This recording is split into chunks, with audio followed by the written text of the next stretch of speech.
Hey guys, welcome to my YouTube channel जहां आप बात करेंगे मैनेजमेंट लीडरशिप और बिजनेस स्किल के इंटरेस्टिंग टॉपिक के बारे में। अगर आपको अपने करियर में ग्रोथ चाहिए या मैनेजमेंट कॉन्सेप्ट को सिंपल लैंग्वेज में समझना है तो ये चैनल आपके लिए परफेक्ट है। लेटेस्ट अपडेट के लिए सब्सक्राइब करना ना भूलें और बेल आइकन ज़रूर दबाएं। अभी तक हमने जो है management concept and organisational behaviour की यूनिट 1 मैनेजरियल फंक्शन के 2 टॉपिक अभी तक हम डिस्कस कर चुके हैं और अब हम पावर को डिस्कस करेंगे। नेक्स्ट टॉपिक है हमारा पावर की पावर क्या होती है। तो इसकी डेफिनेशन है the capacity of a person और group to influence other people और ग्रुप। इसको अब हम समझते हैं क्या है पावर। क्या होती है पावर? एक व्यक्ति या ग्रुप की दूसरों को प्रभावित करने की क्षमता होती है। जैसे एक मैनेजर तय कर सकता है कि ऑर्गेनाइजेशन में कैसे टास्क एलोकेट होंगे जो लोगों को काम करने के तरीके को प्रभावित करेगा। ये तो हमने पढ़ ली इसकी डेफिनेशन। अब डेफिनेशन के बाद जब हम किसी चीज़ के बारे में पढ़ते हैं तो उसकी विशेषताएं भी पढ़ते हैं, जैसे कि इसके कैरेक्टरिस्टिक्स।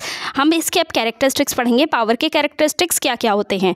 तो फर्स्ट जो कैरेक्टरिस्टिक है वो है पावर डिपेंड्स ऑन रिलेशनशिप, मतलब कि पावर जो होती है वो डिपेंड करती है रिलेशनशिप पर।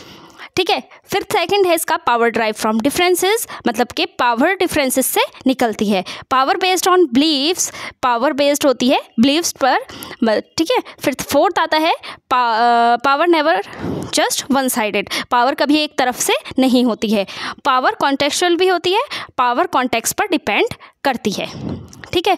फिर हम इसके पढ़ेंगे, ये जो हमने अभी तक कैरेक्टरिस्टिक्स पढ़े हैं इन कैरेक्टरिस्टिक्स को थोड़ा सा हम डिटेल में पढ़ेंगे, इनके बारे में समझेंगे कि ये क्या कह रहे हैं, क्या चीज़ है। ठीक है। तो फर्स्ट इसका था पॉइंट, पावर डिपेंड्स होती है रिलेशनशिप पर। ठीक है। तो ये इसका मीनिंग होता है किसी व्यक्ति या ग्रुप को प्रभावित करने की क्षमता उनके बीच के रिश्तों पर डिपेंड करती है। ठीक है। जो इनके बीच के रिश्ते होते हैं जो ट्रस्ट और रिस्पेक्ट पर आधारित होते हैं। ओके। फिर इसके अलावा जो चीज़ आप ऑफर कर रहे हैं उनकी वैल्यू भी महत्वपूर्ण होती हैं। फिर सेकंड पॉइंट है हमारा पावर डिफरेंसेस से ड्राइव होता है, मतलब power drive from differences. Okay. तो पावर ड्राइव फ्रॉम डिफरेंसेस में हम पढ़ेंगे पावर अलग अलग डिफरेंसेस से आती है, जैसे कि स्टेटस या रिसोर्सेज के एक्सेस से।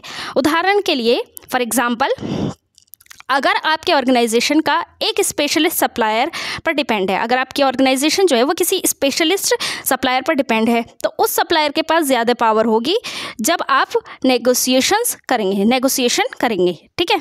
एग्जाम्पल, कंपनी ए के पास सिर्फ एक सप्लायर है स्टेशनरी के लिए, ठीक है, जबकि कंपनी बी के पास कई सप्लायर्स हैं। तो किस कंपनी के पास ज़्यादा पावर होगी? तो किस कंपनी के पास ज़्यादा पावर होगी?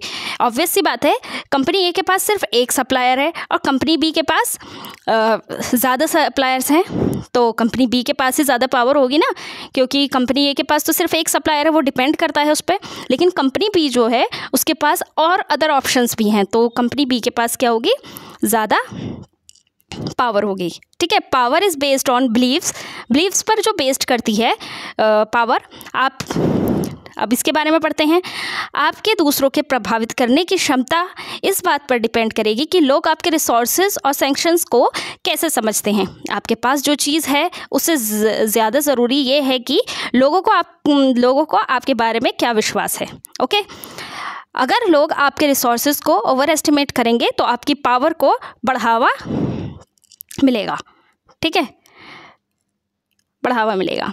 फिर आते हैं हम, power is never just one sided, power कभी एक तरफ से नहीं होती। पावर का एक दूसरे पर कुछ प्रभाव होता है। एक बॉस के पास अपने एम्प्लॉयज़ पर पावर होती है। जब एक बॉस होता है तो उसके पास एम्प्लॉय के लिए एक पावर होती है कि तुम ये काम नहीं करोगे तो मैं तुम्हारी सैलरी कट कर दूंगा, तुम अगर छुट्टी लोगे तो सैलरी कट होगी, या ज़्यादा काम अच्छे से नहीं करोगे तो तुम्हें मैं जॉब से निकाल दूंगा। तो ये भी एक बॉस के पास पावर होती है। लेकिन अगर बॉस उन पर डिपेंडेंट है तो एम्प्लॉयज़ के पास भी कुछ पावर होती है। अगर एक अच्छा एम्प्लॉय है, वेल एजुकेटेड और स्मार्ट इंटेलिजेंट है तो वो बॉस को भी कंट्रोल कर सकता है अपनी स्किल्स से, अगर उसके पास अच्छी स्किल्स होंगी। तो ये भी एक पावर होती है। तो पावर जो है कभी वन साइडेड नहीं होती है। पावर जो है वो कॉन्टेक्चुअल भी होती है। तो तो पावर कॉन्टेक्स्ट पर डिपेंड करती है। पावर का इस्तेमाल या प्रभाव कॉन्टेक्स्ट पर डिपेंड करता है। जैसे कि एक कैप्टन का अपनी क्रू के साथ, जो कैप्टन होते हैं अपनी क्रू के साथ उसका रिलेशन जो होता है, एक कैप्टन का अपनी क्रू के साथ जो रिलेशन होता है वो भी एक कॉन्टेक्चुअल होता है। सो ऐसे ही छोटे छोटे टॉपिक्स के लिए प्लीज़ सब्सक्राइब करें मेरे यूट्यूब चैनल को, और हम कल फिर हाजिर होंगे अपनी एक नई वीडियो के साथ। Thank you so much. Please subscribe करें हरीम 72112। Thank you.